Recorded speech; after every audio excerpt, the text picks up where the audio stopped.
대단했습니다. 오늘 예배를 시작하기 전에 여러분 기도해 주셔서 태풍 지나서 필리핀에 들어갔던 우리 단기 선교팀 무사히 못 들어가면 어떡하나, 비행기가 못 뜰 뻔했거든요. 근데 아슬아슬하게 비행기 떠서 잘 마치고 와서 인사를 했는데 태풍 덕분에 필리핀이 안 더웠답니다. 그 주간에 우리는 더워서 난리를 쳤는데 거기는 안 더웠대요. 하나님께서 하시는 일은 정말로 몰라요, 그죠? 정말로 신묘막측하신 분이에요. 우리 기획과는 다른 크고 놀라운 일들을 이루어 가시는 하나님께서 오늘도 우리 사랑하는 봉도의 가족들에게 그와 같은 일들을 이루어 가실 줄 믿습니다. 지난 주일 오후에 성경 헌신 예배를 드리면서 요나서 말씀을 들었는데 그 말씀이 저에게 굉장히 큰 울림이 있어서 저도 일정을 좀 바꿔서 요나서 말씀을 이렇게 읽기 시작을 했습니다. 그러면서 최근의 우리 봉덕의 강단에서 계속해서 전해드렸던 말씀 주제가 있죠. 예배와 삶의 예배. 그 삶의 전투를 다루는 중요한 말씀이 이 속에 있다라는 것을 다시 발견하게 되고 우리 사랑하는 우리 교회 가족들과 그 말씀을 오늘 나누려고 합니다. 우리가 지난 금요일 기도의 시간을 통해서 긴 시간 십계명을 공부를 했습니다. 그 십계명 가운데서 가장 중요하게 우리에게 다루어 주셨던 말씀은 1계명과 2계명과 10계명이에요. 세 가지를 똑같은 내용이죠. 뭡니까? 하나님만 섬겨야 된다. 우상 섬기면 안 된다. 그 이야기를 하시거든요. 이것이 으뜸되는 계명입니다. 자, 그러면 우리는 일상을 살면서 이 으뜸되는 계명을 얼마만큼 중요하게 나의 삶에 적용하면서 살고 있는가? 지금 딱 5초 동안 빨리 한번 점검해 보세요. 내 삶의 순간순간에도 하나님만 섬겨야 된다는 것이 정말로 가장 중요한 말씀인가? 한번 점검을 한번 해보세요. 여러분, 이스라엘 백성들은 구약 성경을 읽으면 하루가 멀지 않게 사고를 치죠. 거의 하루도 바람잘 날이 없습니다. 하루도 빠끔한 날 없이 그냥 사고를 쳤어요. 그런데 그들이 가진 이 고질적인 문제가 뭔지를 자세히 들여다보면요, 부모 공경 아닙니다. 도둑질 아닙니다. 간음도 아닙니다. 살인도 아니고 거짓 증거 아니에요. 10계명의 5, 6, 7, 8, 9 아니에요. 이 이스라엘 백성들이 가지고 있었던 고질적인 문제는 거의 1계명, 2계명, 10계명에 걸려요. 그 내용이 뭡니까? 우상 숭배. 거기에 걸려 있어요. 그들의 고질적인 문제는 우상 문제였습니다. 하나님을 버린 적이 없죠. 이스라엘이 언제 하나님 버렸다는 말 들어보셨습니까? 없죠. 우리 가운데 하나님 버리신 적 있으십니까? 없죠. 없어요. 그런데 문제는 뭡니까? 하나님을 버린 적이 없는데 왜 이들은 하루도 빠끔한 날 없이 사고를 치고 매 맞고 잘못입니다 살려주이소 또 살고, 왜 이런 일이 생길까요? 하나님을 버린 적이 없는데. 원인은 하나님 옆에 다른 게 뭐가 하나 더 있는 거예요. 하나님을 섬기는데 동시에 다른 걸 하나 붙이고 있는 거죠. 그들은 스스로가 나는 하나님을 버린 적이 없다라고 생각하기 때문에 나는 우상을 섬긴다라는 생각을 가지지 않고 살았습니다. 그렇게 살았어요. 우리에게는 이런 문제가 없을까요? 우리도 하나님을 버린 적은 없거든요. 그런데 정작 우리 안에 우상이 있다는 거죠. 우리에게는 이런 일이 없을까? 여러분, 칼빈 선생님이 이 인간과 그 우상의 관계를 그분이 27살에 완성한 기독교 강요라고 하는 책에다가 이렇게 기록을 해뒀습니다. 1권 11장 8절에 나와요. 제가 이게 머릿속에 있는 거 찾아낸다고 얼마나 고생했는지 몰라요. 어디쯤에 나오는데, 이게 어디쯤에 있는데 암만 찾아도 찾을 수가 있어야지. 이만큼 두껍거든요, 책이. 막 찾아서 제가 누굽니까? 결국 찾아냈다 아닙니까? 거기 뭐라고 적혀 있냐면은 인간의 본성은 우상을 만들어내는 영원한 공장이다 이렇게 돼 있어요. 인간이 우리가 뭐라고요?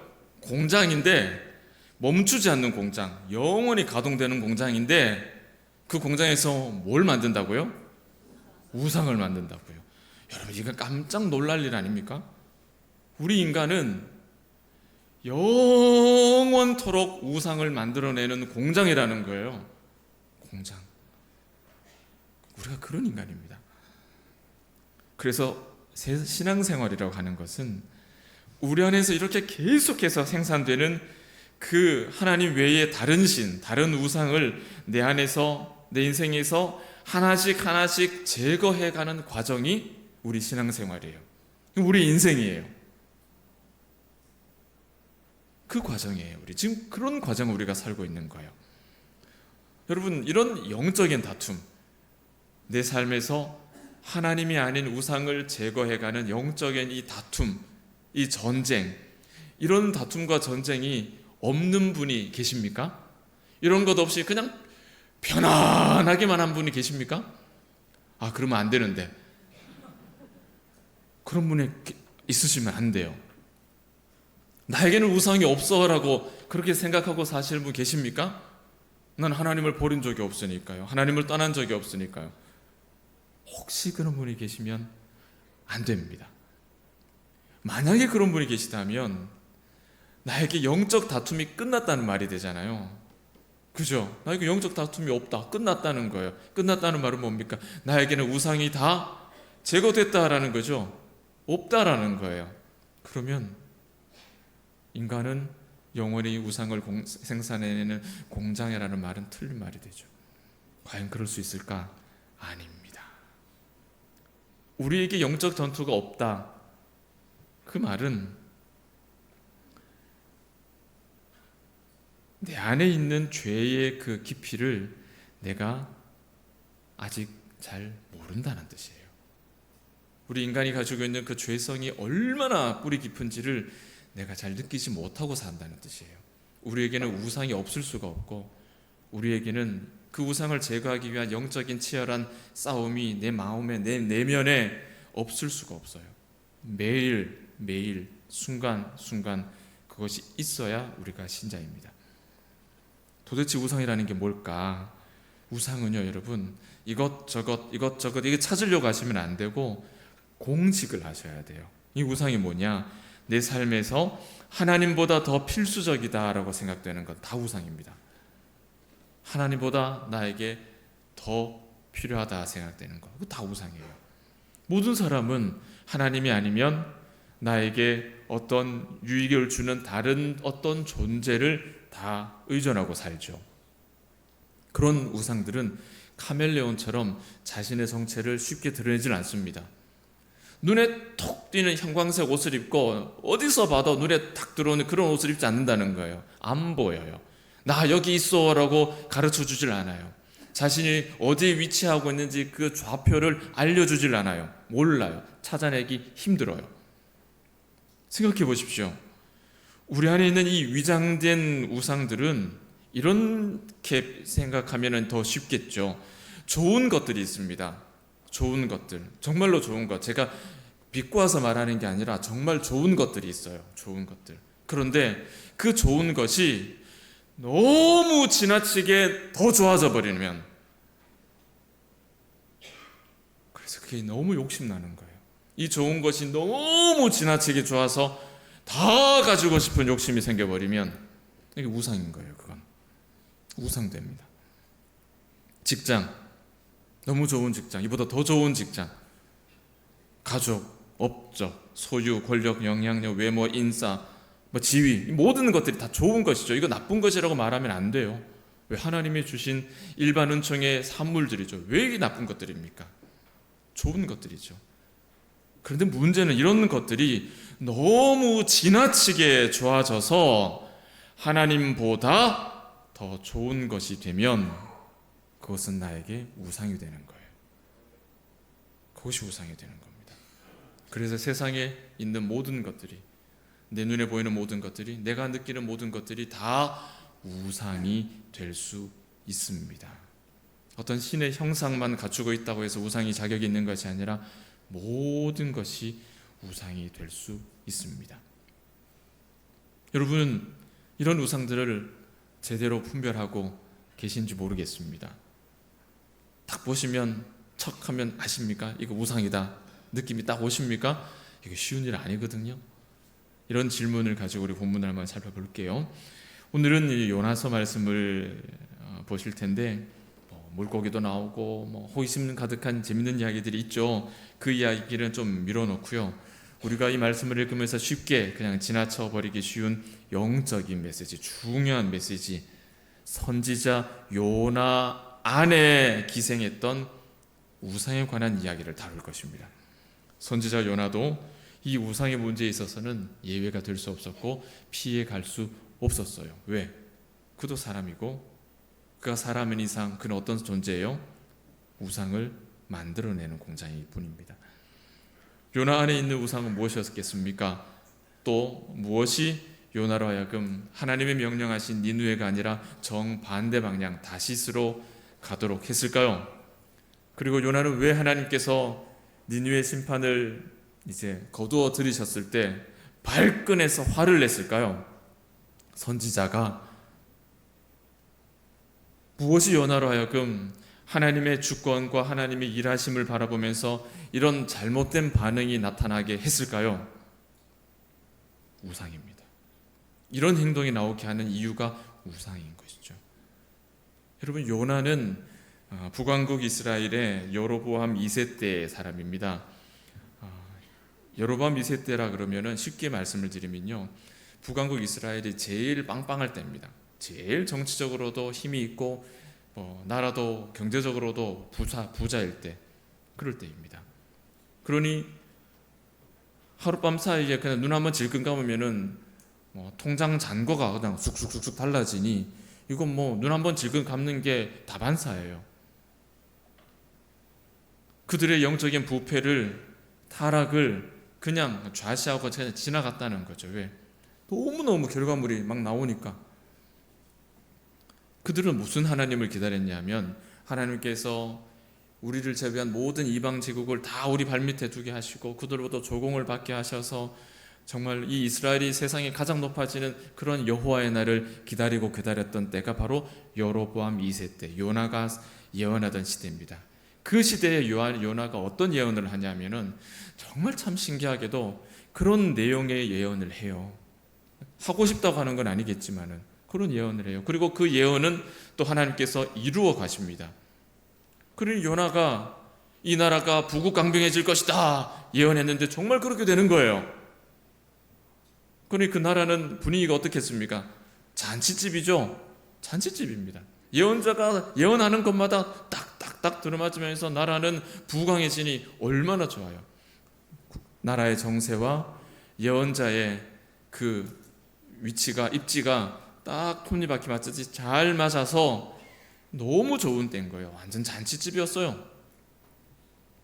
이rak 국민적인 국민 스타로, 스타 선지자로 유명세를 떨치던 사람이었습니다. 그러니까 나라가 흥하면 요나도 흥하는 거예요. 유명해지는 거예요. 그런 때에 하나님께서 요나에게 뭐라고 말씀합니까? 니느웨로 가서 회개 메시지를 전하라. 자, 비유를 든다면 잔치집에다가 그냥 재를 뿌리는 말씀인 거예요. 한창 좋은데 영적으로 부패하건 말건 당장에 손에 쥐는 것이 많으니까 내 주머니가 두둑해지니까요, 한창 좋은데 거기다가 그냥 재를 뿌려버리는 말씀이죠. 니느웨는 아수르의 수도잖아요. 이스라엘에게는 강력한 위협이잖아요. 그 니느웨가 그냥 망해버리면 그 잔치는 더 큰 잔치가 될 텐데 하나님 뭐라 그럽니까? 그 니느웨를 죽이지 않고 살려버리는 거예요. 살리는 거예요. 그러니 예언자 입장에서는 아이고야, 저거 망해야지 내가 이게 유지가 되는데 저거 안 망하고 살면 내 입지가 주저앉는단 말이죠. 이 요나 입장에서는 싫은 거예요. 싫죠. 우여곡절 끝에 니느웨 심판 메시지를 전합니다. 그리고 회개하는 백성을 보시고 하나님께서 이 니느웨 땅을 용서하시죠. 그 하나님의 용서에 화가 난 요나의 말을 들어보면 요나가 왜 이런 반응을 보였는지 한번 추측해 볼 수 있습니다. 4장 2절 말씀이죠. 우리 4장 2절 말씀 같이 한번 읽어볼까요? 조금 긴 말씀인데 한번 천천히 뜻을 한번 살펴보겠습니다. 여호와께 기도하여 이르되 여호와여 내가 고국에 있을 때에 이러하겠다고 말씀하지 아니하셨나이까. 그러므로 내가 빨리 다시스로 도망하였사오니 주께서는 은혜로우시며 자비로우시며 노하기를 더디하시며 이내가 그 시사 뜻을 돌이켜 재앙을 내리지 아니하시는 하나님이신 줄을 내가 알았음이니이다. 아멘. 이거 자칫 잘못 읽으면 요나가 하나님을 신실하게 고백하는 신앙 고백처럼 들려요. 그런데 이 긴 글이 한 문장이죠. 한 문장. 그러니까 이해하기가 조금 애매할 수 있습니다. 자, 쉽게 말씀드리면 이런 거예요. 무슨 소리냐 하면은 요나가 이렇게 얘기하는 겁니다. 내 이럴 줄 알았다. 이게 한마디로 이거예요. 내 이럴 줄 알았다. 그래서 이런 일 안 생기게 하려고 내가 회개의 메시지 안전하려고 다시스로 갔다. 이 말입니다. 한마디로. 이 선지자라는 사람이 하는 말이.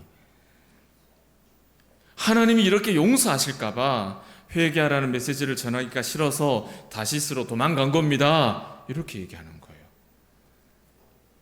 이 대목에서 요나 안에 있는 우상이 무엇인지를 우리가 한번 찾아볼 수가 있겠죠.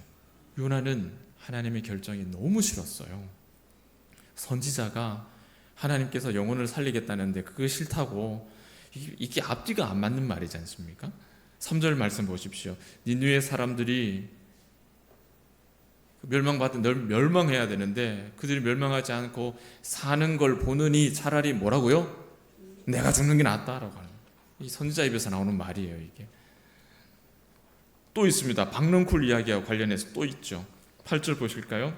하나님이 주신 박넝쿨이 시들어버리자 요나가 돌변해서 또 화를 냅니다. 뭐라고 말합니까? 내가 사는 것보다 죽는 게 낫다. 이렇게 얘기를 하죠. 요나가 이렇게 화를 낸다는 건 무슨 뜻이겠습니까, 여러분?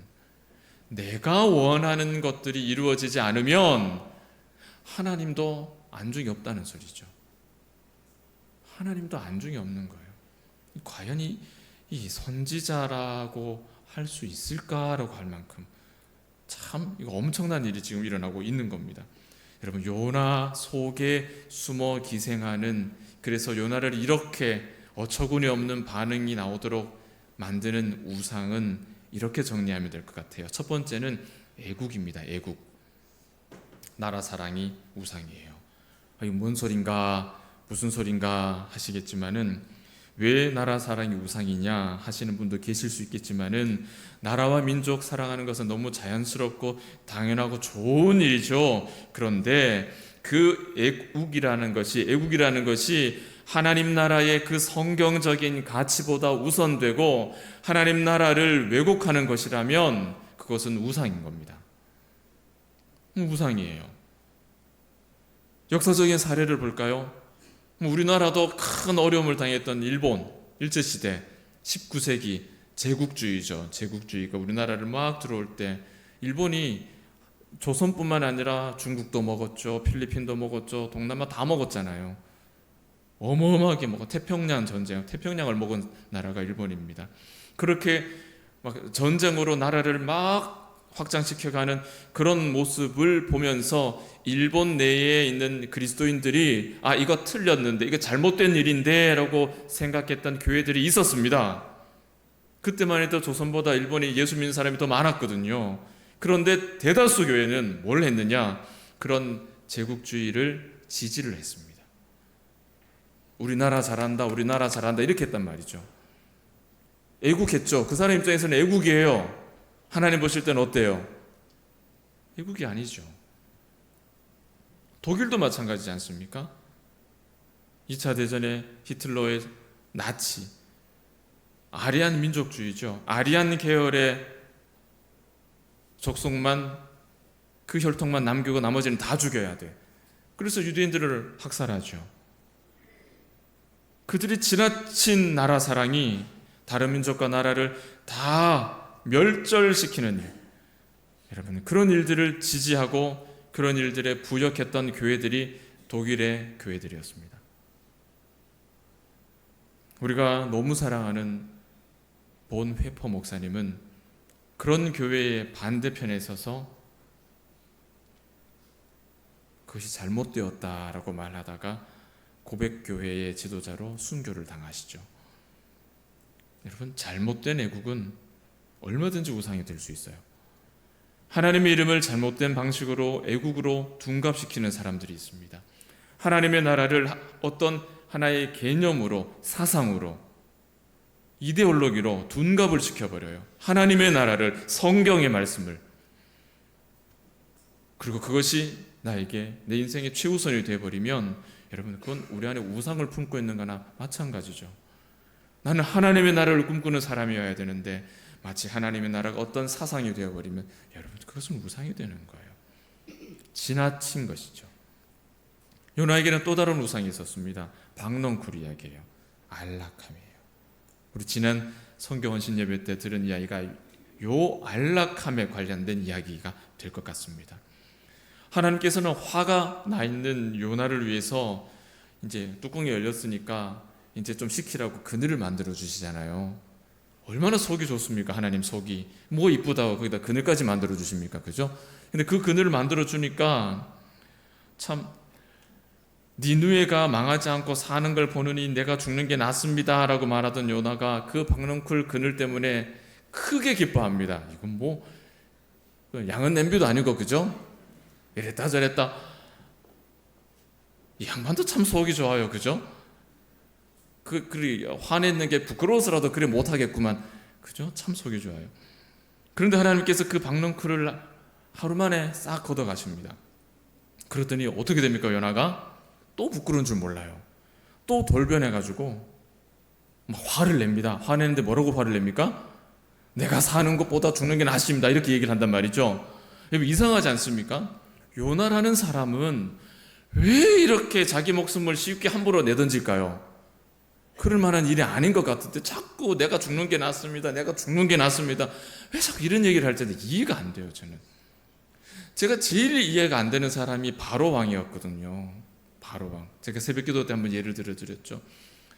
그 10가지 재앙을 다 두들겨 맞고도 정신을 못 차리는 거야. 한두 번 맞으면 정신 차릴 만한데 기어이 그걸 다 맞는단 말이죠. 이해 안 되잖아요. 요나도 이해가 안 돼요. 이게 뭐라고 내 목숨 갖고 가 있어, 내 목숨 갖고 가 있어, 이 얘기를 하는지 몰라요. 왜 그랬을까요? 우상 때문이에요. 우상 때문에. 박넝쿨이라고 하는 우상 때문에, 편안함 때문이에요.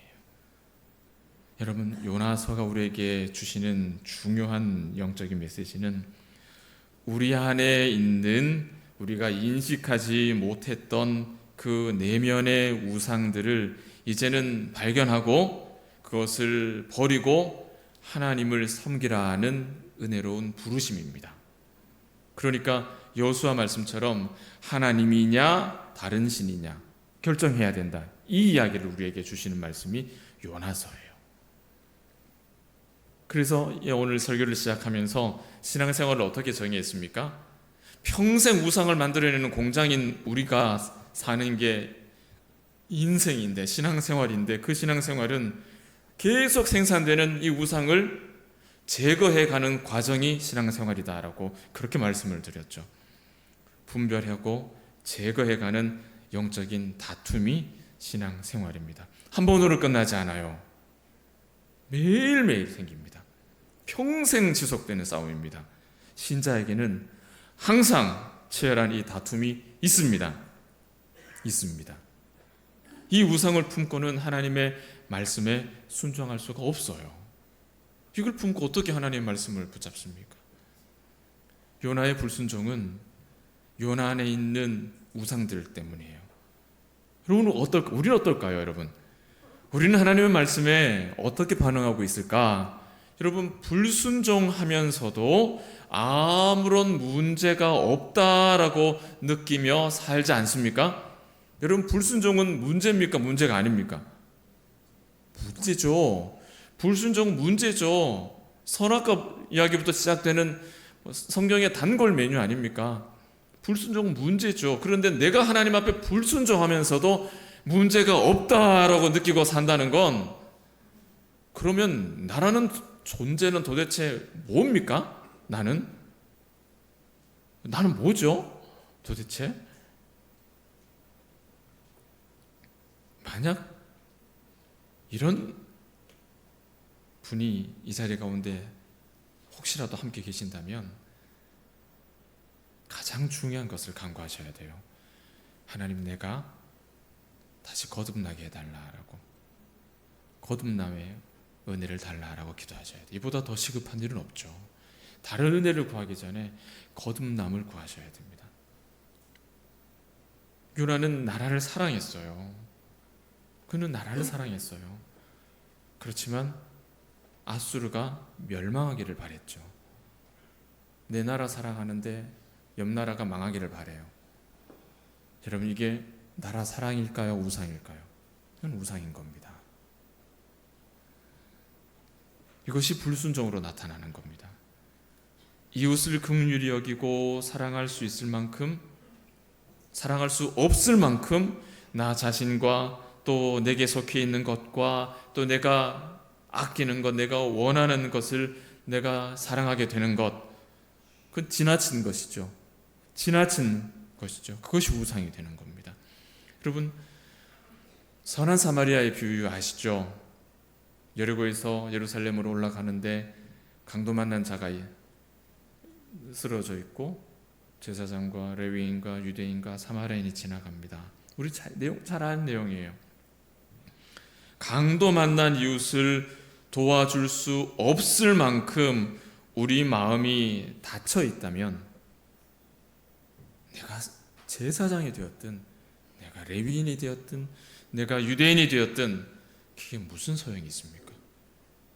내가 목사가 되었든 장로가 되었든 권사가 되었든 집사가 되었든 무슨 관계가 있습니까? 오늘 처음 예수를 믿은 그 한 사람이 강도 만난 사람을 도울 수 있는 만큼 마음이 열려 있다면, 여러분, 그가 진짜 예수 믿는 사람이에요. 그렇지 않습니까? 우리가 그만큼 마음이 닫혀 있다면 우리 안에는 예수 그리스도가 아닌 다른 것이 들어와 있는 거예요. 우리 안에 예수 그리스도가 들어 계신다면 어찌 강도 만난 자에게 우리가 손을 내미지 못하겠습니까? 그러나 우리가 그런 마음이 없다는 것은 우리 안에 예수가 아닌 다른 신이 들어와 있는 것이죠. 그렇게 하지 말라라고 하는 것이죠. 그것은 정결하지 못한 것이라고. 그것은 시체니까.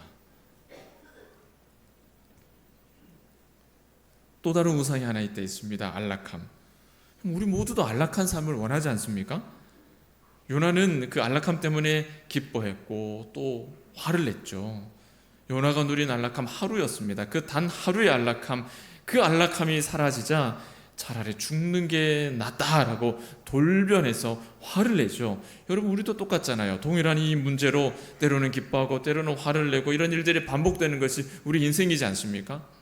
우리에게는 이런 우상이 없느냐 이 말이에요. 이런 요나에게 하나님은 무엇이 중하냐라고, 무엇이 중한디 이렇게 물으시는 거예요. 그 말씀이 10절과 11절 말씀이죠. 네가 만든 것도 아니고 수고한 것도 아니고 재배한 것도 아닌데 내가 너에게 준 박넝쿨일 뿐인데 하룻밤 있다가 없어진 그것 때문에 네가 이렇게 화를 내는 것이 합당하냐? 저기 내 누에는 좌우를 분별하지 못하는 자가 12만여 명이나 있는데 그것이 중하냐? 아니면 네 머리 가늘을 가리고 있던 내가 너한테 선물했던 박넝쿨이 중하냐? 뭐가 중하냐? 물으시는 거예요.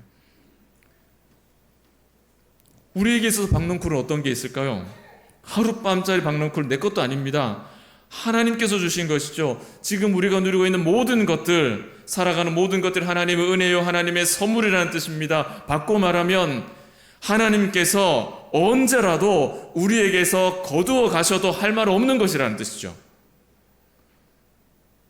그것 때문에 화를 내고 있다면 우리 안에 그리스도가 계신 겁니까? 아니면 안락함의 우상이 들어와 있는 겁니까? 재물도 건강도 영향력도 힘도 은혜의 선물이 아닌 것이 없죠. 그 모든 것에 대한 권리가 하나님께 있다는 사실을 여러분, 우리가 알고 있어야 되죠. 그깟 박넝쿨 때문에 하나님이 귀히 여기시는 그 소중한 가치를 느끼지 못하고 보지 못하고 깨닫지 못하고 산다는 것은 얼마나 큰 잘못이고 얼마나 슬픈 일입니까? 우리 안에 있는 우상들이 그런 일들을 부추겨요. 모르게 해요. 분별할 수 없게 만들어요. 우리 안에 우상들로 인해서 무엇이 중요한지, 무엇이 참된 것인지 분별하지 못하고 평생을 헛된 것에 우리 삶을 쏟아붓고 있다면 그것만큼 슬픈 일이 없습니다. 얼마나 슬픈 일이에요. 평범한 죽음을 두려워해야죠. 우리가 예수를 믿는 사명자라면 평범한 죽음을 두려워해야죠. 엘리야 선교사님의 이야기는 항상 우리 마음속에 큰 은혜를 주시죠.